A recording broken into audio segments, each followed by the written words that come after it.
প্রাচীনকাল থেকেই মানুষের খাবারের প্রধান উৎস ছিল দুধ। দুধ একটি এমন খাবার যেটি মানুষের শারীরিক এবং মানসিক শক্তি বৃদ্ধি করে।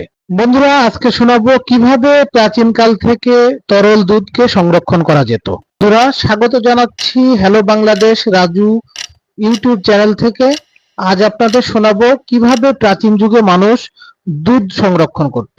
তরল দুধ সংরক্ষণ করতে আমরা যেমন এখন রেফ্রিজারেটর ব্যবহার করি, একটা সময় তো রেফ্রিজারেটর ছিল না। তখন মানুষ আসলে কিভাবে দুধ সংরক্ষণ করত। রেফ্রিজারেটর আসার অনেক আগে রাশিয়া ও ফিনল্যান্ডের মানুষ দুধ সংরক্ষণের এক অদ্ভুত কৌশল ব্যবহার করত। তারা দুধের বালতিতে একটি ব্যাঙ ফেলে দিত। তাদের জানা ছিল ইউরোপীয় ব্রাউন ফগ, যার বৈজ্ঞানিক নাম রানা টেম্পোরারিয়া নামের এই ব্যাঙ দুধকে টক হওয়া থেকে রক্ষা করে। আজকের দিনে তাদের এই কাজ অদ্ভুত লাগতে পারে, কিন্তু একটি ব্যাঙের প্রাকৃতিক প্রতিরক্ষা ব্যবস্থার একটি কার্যকর প্রয়োগ ছিল।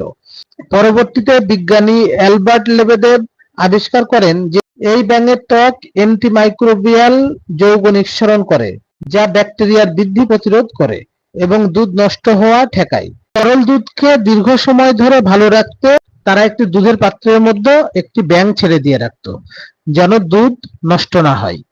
এই পদ্ধতিটি এখন আমাদের কাছে আসলে হাস্যকর মনে হলেও একটি সময় এটি কার্যকরী পদক্ষেপ ছিল। ধন্যবাদ। Hello Bangladesh Raju YouTube channel subscribe করে আমাদের সাথে থাকবেন। আসসালামু আলাইকুম।